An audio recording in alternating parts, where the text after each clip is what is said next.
Hello and welcome back. Today we will be doing part 4 of Dark Sky Rising, Reconstruction and the Dawn of Jim Crow. Chapter 9, Moral Weakness in High Places. The exodus of the colored people from the South still attracts attention, President Hayes wrote in his diary on May 25th, 1879. The effect is altogether favorable. Fed up with limited employment opportunities, with humiliation and terror, with the overall social, economic, and political oppression, waves of black Southerners packed their bags and headed west. Most made for Kansas with its abundant, cheap land. Kansas, where John Brown had joined in the fight to keep its slavery free when it was a territory. For these people called exodusters, Kansas was Canaan, the promised land. One of the movement's leaders was Benjamin Pap Singleton of Nashville, Tennessee, a slender man with an iron will, motivated by a grand dream of his people living truly free and independent. Frustrated over the sky-high prices white people wanted to charge black people for good farmland in Tennessee. Back in 1873, Singleton made a trip to Kansas. He liked what he saw. He soon led some 300 residents of Nashville to Cherokee County in southeastern Kansas.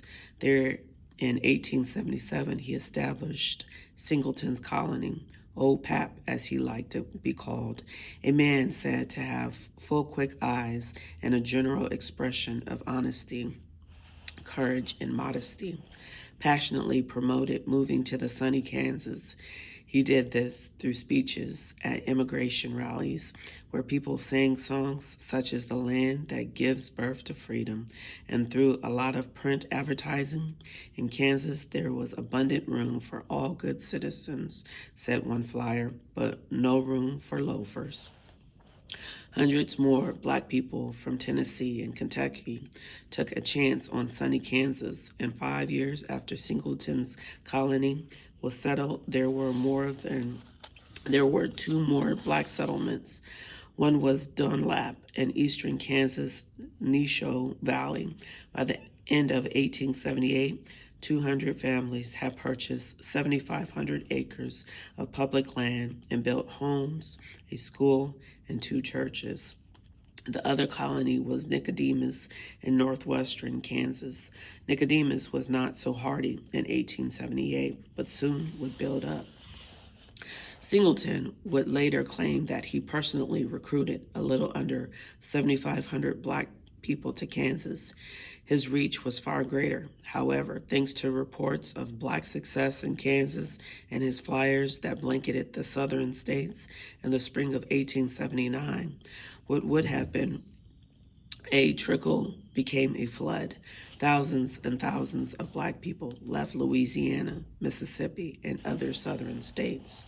The exodus prompted Congress to launch an investigation in which more than 150 black and white people were interviewed.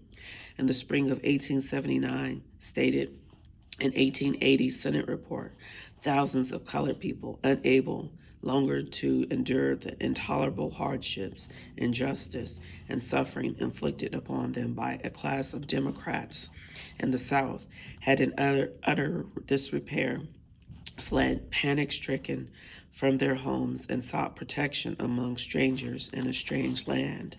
The report spoke of people thronging with wharves of St. Louis, crowding the steamers on the Mississippi River, and in a pitiable destitution, throwing themselves upon the charity of Kansas. Indeed, many of the people joining in the exodus were not as prepared as Singleton's followers had been. Thousands more were congregating along the banks of the Mississippi River, hailing the passing steamers and imploring them for a passage to the land of freedom, where the rights of citizens are respected and honest toil rewarded by honest compensation. Union Army veteran Henry Adams was among the black people the Senate committee interviewed. Adams, born into slavery in Newton County, Georgia, lived in Louisiana for almost for most of his life, a community organizer. In 1870, he spearheaded the creation of the Colonization Council, a black group of black men. The council, which eventually included about 500 members, convinced that it was utterly impossible to live with the whites in Louisiana, petitioned then President Grant to relocate African American people, possibly to Liberia in West Africa. In 1877, the council asked the same of President Hayes. When nothing came of these requests, Henry Adams turned his gaze towards Kansas. When Adams went before the Senate committee, he handed over his notes of black misery in Louisiana, observations made while traveling around the state on fact-finding missions. While Pap Singleton and Henry Adams urged on the migration, a number of prominent black people opposed it, most notably Frederick Douglass. By then, Douglass was living in Washington, D.C. on a 1,500-acre estate, Cedar Hill, across Anacostia River in Uniontown, later renamed Anacostia. At a time when hope was hard to come by, Douglass urged that black Southerners needed to remain where they were, living in the South.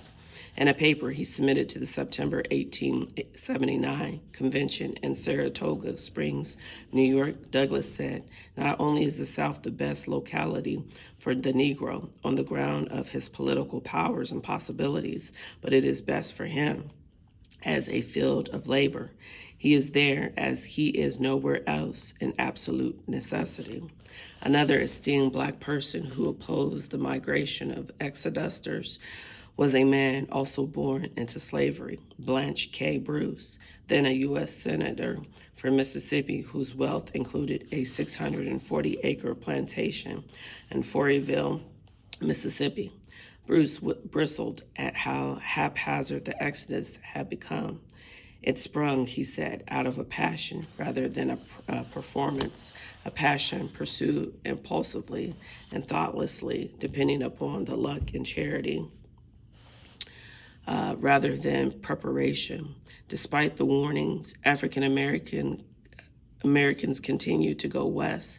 Between 1870 and 1880, Kansas' black population alone rose roughly to 16,250 to a little over 43,000. The vast majority of black people, however, remained in the South, where their ancestors had been enslaved. So many black families toiled as sharecroppers under the system. They rented farmland and worked in agreeing to pay for its use by giving the landowner in Mississippi, for example, typically 30 to 50% of their cotton crop at the end of the year. What's more, under disadvantaged crop lien agreements, they had to purchase everything they needed, tools to food, from the landowner's store, pledging to pay for those goods at the end of the year out of the money earned from their share of the crops. In addition to charging inflated prices for goods, the landowner kept the account books. When accounts were settled, most sharecroppers had little or nothing to show for their year of hard work. Many, in fact, began the new year in debt, still owing the landowner money for expenses incurred over the previous year. This was the vicious cycle of the sharecropping economy.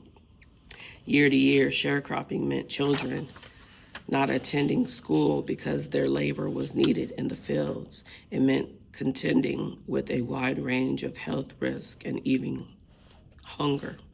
Yes, there were some black people in the South who prospered after the Reconstruction, including as landowners. As Stephen Hahn had noted, by the turn of the 20th century, more than 1 in 5 African American farm operators in the South owned some or all of the soil they tilled, and the proportion was considerably higher in certain parts of the region. Things did not, however, get better for most black people in the South. African Americans all over the nation were dealt a body blow on October 15, 1883.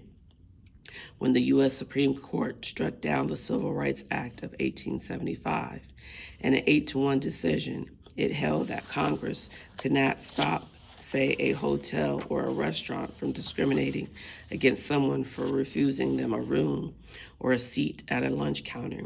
The majority of justices deemed the Civil Rights Act of 1875 an overreach under the 14th Amendment, holding that it did not extend to discrimination by private businesses. The lone dissenter was Justice John Marshall Harlan, a former Kentucky slaveholder who had become a defender of black civil rights. Frederick Douglass was livid. In her anti-lynching crusade, Wells produced the pamphlets Southern Horrors, Lynch Laws in All Its Phases, 1892, and a red record tabulated statistics and alleged causes of lynchings in the United States, 1895, with a preface by Frederick Douglass. In slave times, the Negro was kept subservient and submissive by the frequency and severity of the scourging, said Wells in a red record. But with freedom, a new system of intimidation came in vogue. The Negro was not only whipped and scourged, he was killed. Well, went on to say, well, not nearly all the murders done by white men during the past 30 years in the South have come to light, but the statistics as gathered and preserved by white men, and which have not been questioned, show that during these years, more than 10,000 Negroes have been killed in cold blood without the formality of judicial trial and legal execution. How many white people have been tried and convicted for these lynchings? Wells was only aware of 3. The unstoppable Wells delivered speech after speech on lynchings in the United States as well as in the British Isles. Between churning out those pamphlets on lynching, W.E.B. Wells also collaborated with Frederick Douglass to publish The Reason Why the Colored American is Not in the World's Columbian Exposition, a stirring rebuke of America's treatment of its black citizens and a praise song to black strides in the face of egregious racism. The World's Columbian Exposition was the World's Fair held in Chicago in 1893, a grand celebration of the 400th anniversary of Christopher Columbus's discovery of America, one of which boasted exhibits from 46 countries. African Americans who had hoped that their achievements and contributions would be on display were sorely disappointed. The fair's organizers wanted no tribute to nor recognition of a people that numbered roughly 7.5 million in 1890, nearly 12% of America's population. The reason why? With an introduction by Frederick Douglass, included an essay by Wells on lynching, which, among other things, drove black men from politics. It also included her piece on what she called lynching's twin infamy, the ongoing convict lease system through which prisons, mostly in the South, rented inmates out to plantations, mining companies, and other concerns. These companies assumed charge of the convicts, wrote Wells, worked them as cheap labor, and paid the state a handsome revenue for their labor. 9/10 of these convicts are Negroes. The Reason Why also contained an essay by the black journalist I. Garland Penn on the progress black America had made in the mere 28 years since the abolition of slavery, from patents held by black inventors to trained physicians. With Frederick Douglass, Ida B. Wells just distributed The Reason Why at the fair's Haitian Pavilion because Douglass, a former U.S. minister, resident, and consul general of Haiti from 1889 to 1891, was representing that nation at the World's Columbian Exposition. Ida B. Wells, following in the tradition of Douglass, pressed for full political rights and civil rights. Others urged their people to focus on economic development first.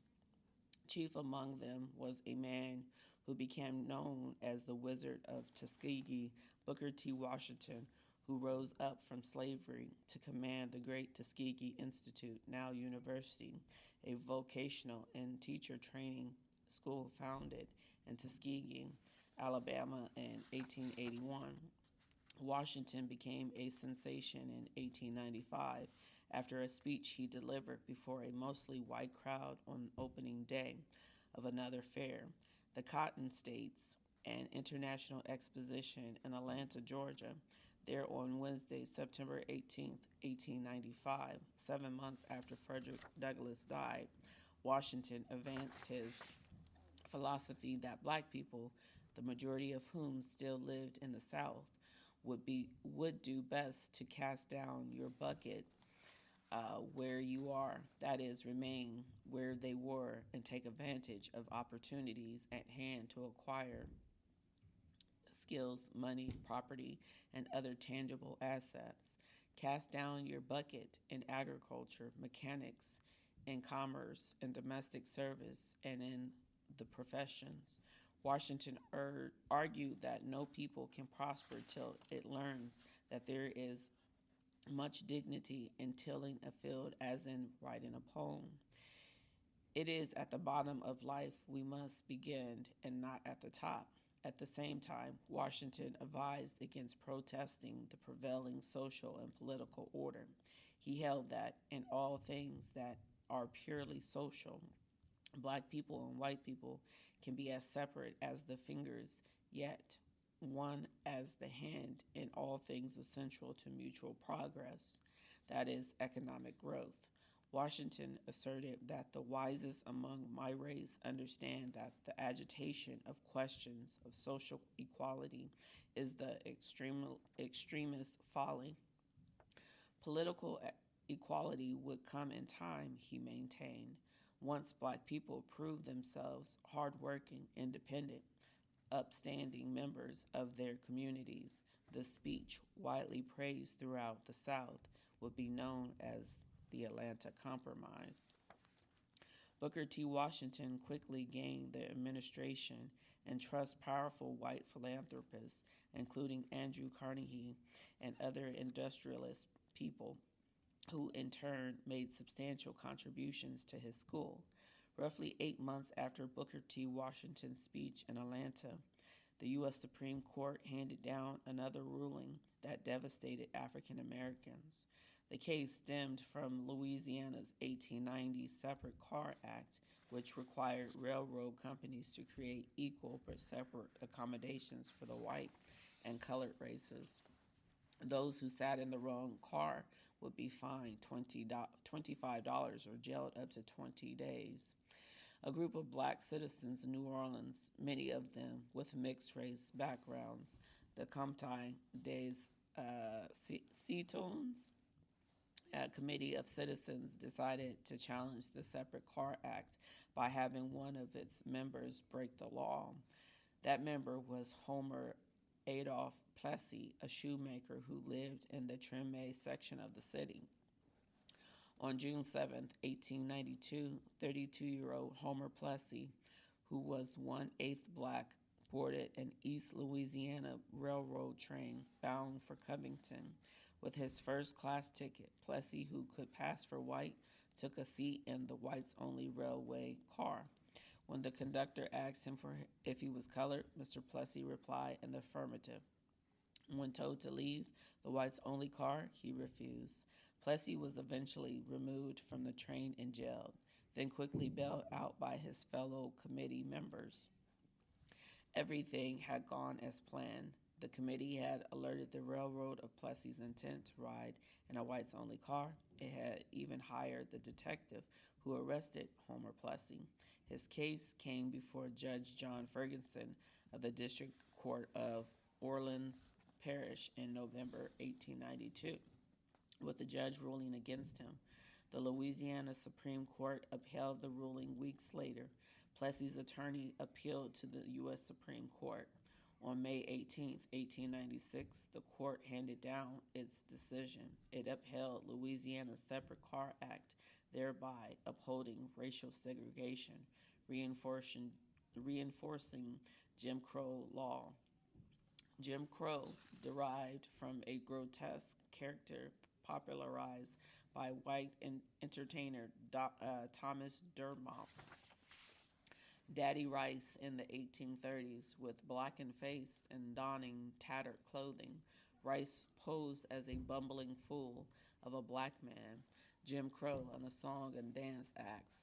We considered the underlying fallacy of the plaintiff's argument to consist in the assumption that the enforced separation of the two races stamps the colored race with a badge of inferiority, wrote Justice Henry Billings Brown in the majority opinion in the Plessy decision.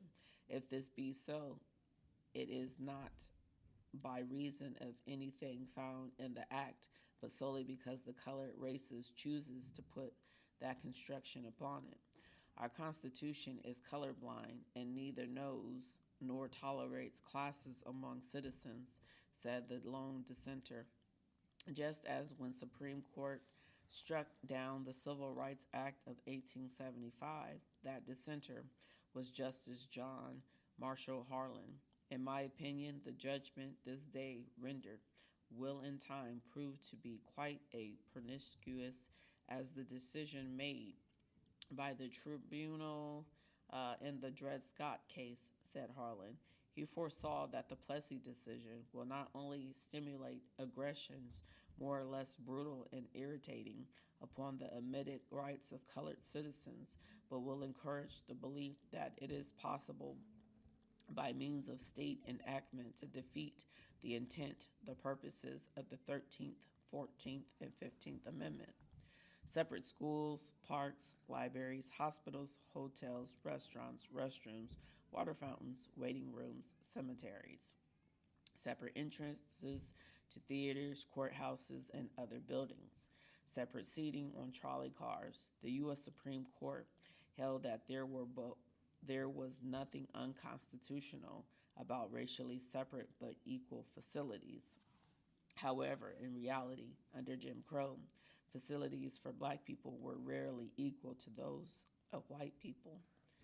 Whereas a town's white children might attend a finely built brick school, its black children might be consigned to a tar paper shack. Whereas white people could travel in a well-appointed railroad cars, roomy with upholstered seats, black passengers on their way to a wedding, a funeral, a vacation, or traveling for work often had to sit on benches in filthy baggage cars, which often doubled as the smoking cars. Justice Brown was dead wrong.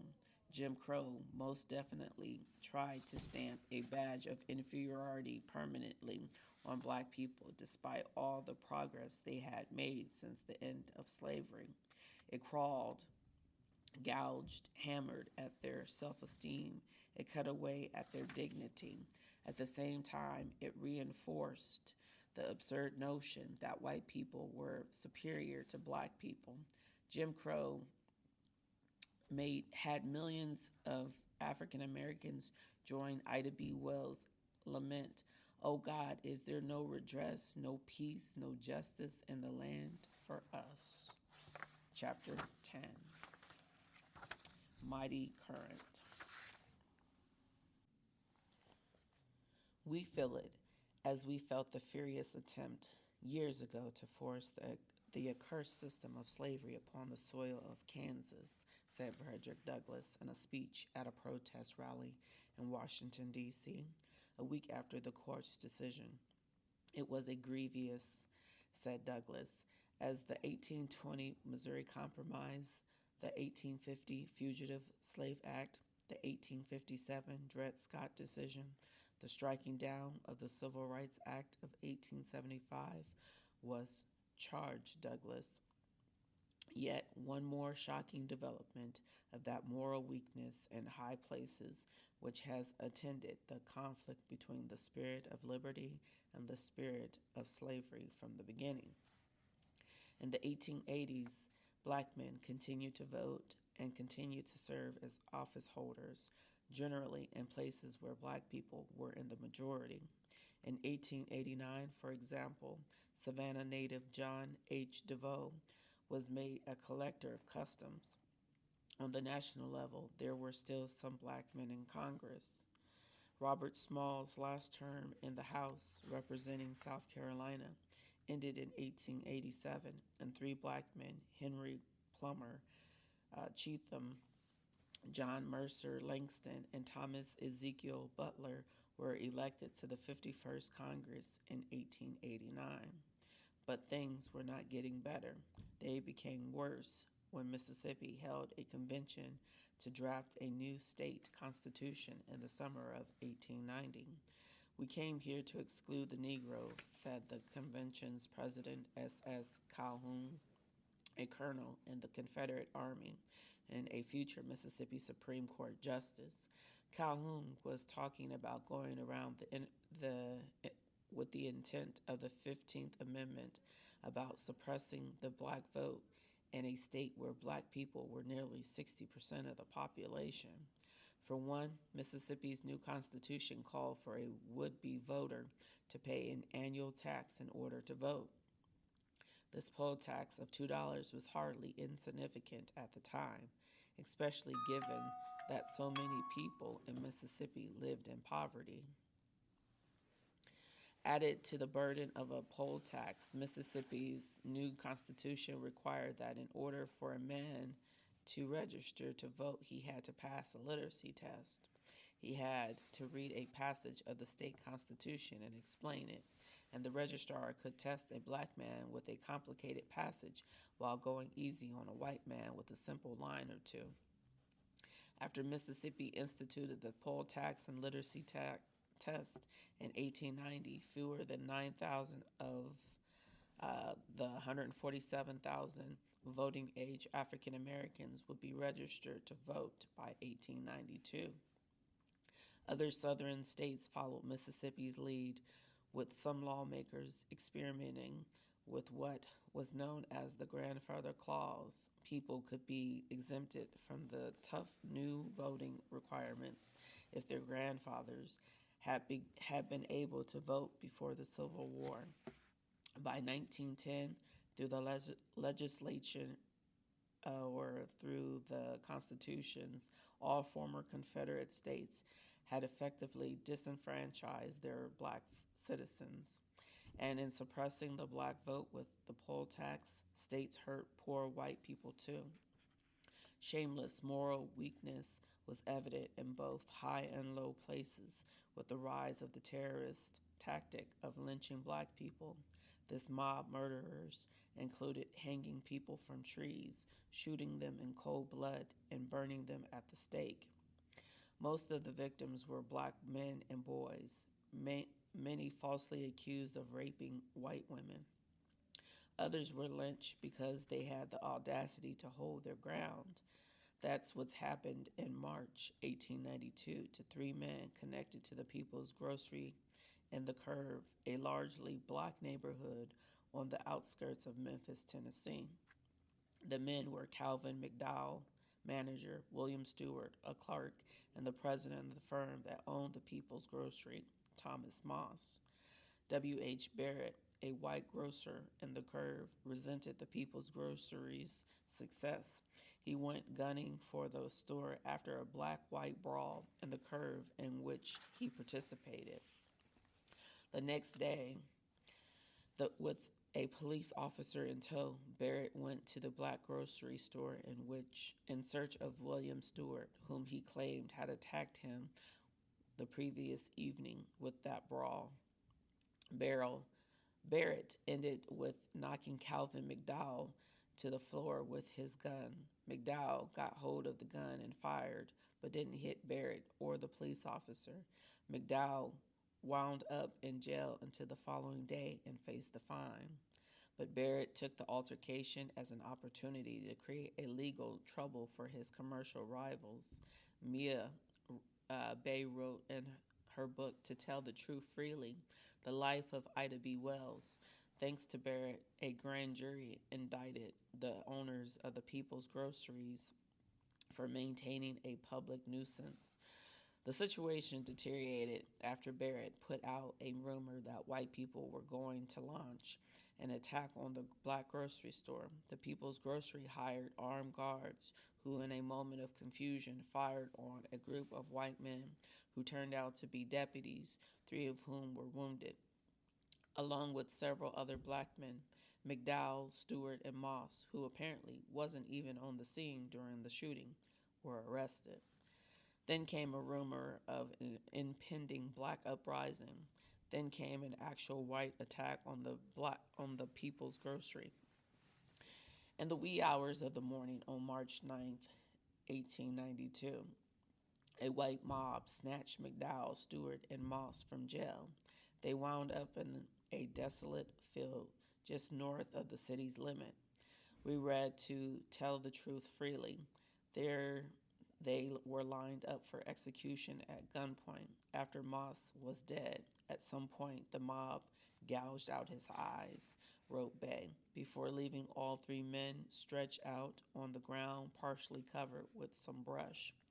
Thomas Moss and his wife, Betty, were dear friends of the fearless journalist Ida B. Wells, co-owner of a newspaper in Memphis, Free Speech, and a woman who had sued a railroad after a conductor refused to allow her to sit in a first-class car for which she had a ticket. A lower court ruled in Wells's favor, but then the Tennessee Supreme Court overruled the verdict. Oh God, she wrote in her diary after that defeat, is there no redress, no peace, no justice in this land for us? After the murders of McDowell, Stewart, and Moss, Wells embarked on a mission to investigate and raise awareness of lynchings, even though her life was threatened, even though a white mob destroyed her newspaper's office, causing her to leave Memphis. She refused to be deterred. In her anti-lynching crusade, Wells produced the pamphlets of Southern Horrors, Lynch Law, in all of its phases.